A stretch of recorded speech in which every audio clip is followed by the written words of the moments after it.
This Elodea Identification video is presented by the Kenai Peninsula Cooperative Invasive Species Management Area with funding provided by the U.S. Fish and Wildlife Service. This video will cover a brief overview of Elodea, its native and introduced ranges in the United States, identification, ecological and economic impacts, similar-looking species, and management techniques. There are two species of Elodea known to occur in Alaska, but they're so similar in appearance and growth habit that they're often treated the same. They're also known to hybridize. In this video, I'll refer to both of them simply as Elodea. Elodea is Alaska's first submerged aquatic invasive plant.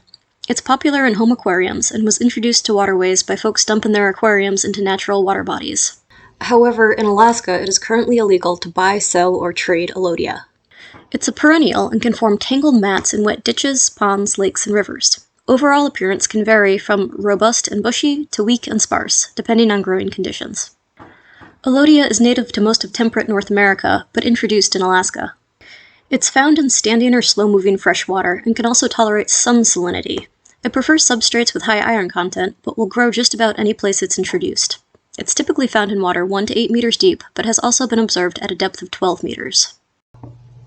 As you can see here, Elodea has been found across the state, and populations are in various stages of treatment and eradication.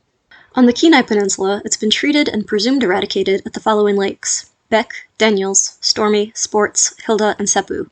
These lakes are still being monitored for reoccurrence.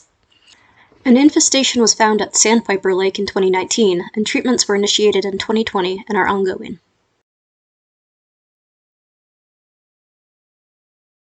Elodea has long, trailing, slender stems that are usually branched at the nodes and 20 to 100 centimeters long.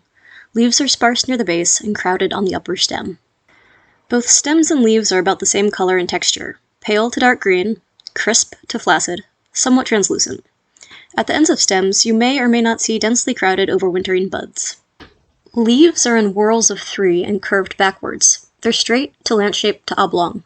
They may occasionally be in whorls of 4 and sometimes appear opposite on the lower stem. Each leaflet is 4 to 17 millimeters long and 1.7 to 5 millimeters wide. There are tiny teeth along leaf edges that you may need magnification to see. They may also have wavy edges. The tip is either pointed or tapered to a blunt point. Male and female flowers are on separate plants, but they're rarely found in Alaska. The only observations have been of underdeveloped male flowers. Elodea has fibrous tufts of root that can emerge along the stem at nodes. It reproduces from stem fragments in overwintering buds. However, stem fragments only resprout if they contain a node. It also regenerates from below-ground parts each spring.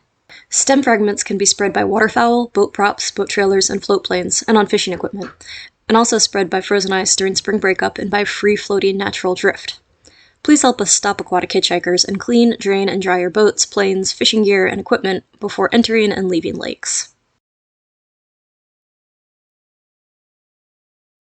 This chart summarizes the characteristics and effects of Elodea. Essentially, Elodea is so good at colonizing new sites that it outcompetes and displaces native vegetation, forming dense mats.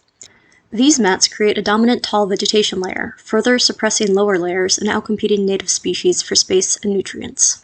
Simultaneously, the mats restrict water flow, increase sedimentation, and alter water characteristics and nutrient cycling.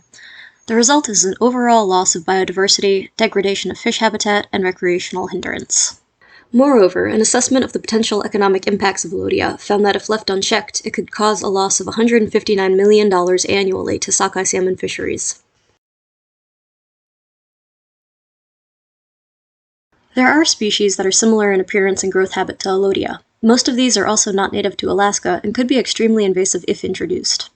Similar species can generally be distinguished by the number of leaves per whorl and leaf size and shape. Let's take a moment to compare Elodea to a few native aquatics. There are 13 species of pondweed that are widespread and native in Alaska. However, these can be distinguished by leaves that are broad or grass-like and typically arranged alternately along the stem. There are also 3 species of the native mare's tail, but these can be distinguished by unbranched stems, leaves in whorls of 6 to 12, with most of the leaves emerging above the water surface. There's 2 species of native water milfoils. These have pinnately divided leaves. The non-native Eurasian water milfoil is not currently in Alaska, but on the watch list. As mentioned, other potentially non-native species can be distinguished by leaves per whorl and leaf size and shape. Happily, there are currently no records of these in Alaska. There's really no good way to get rid of this invasive plant other than with herbicides. Mechanical control can lead to stem breakage, which increases spread and establishment, and removing every little scrap of plant fragment isn't practical. In Alaska, fluoridone and diquat are used in flowing and still waters. Like terrestrial herbicides, these are most effective in late spring or summer when the plant is actively growing. In the Kenai National Wildlife Refuge, monitoring of treated lakes has shown minimal non-target impacts. There have been no systemic effects on zooplankton or water quality, and native plant populations rebound quickly. It's worth noting that there are other herbicides that work on Elodea, but they're not licensed for use in Alaska.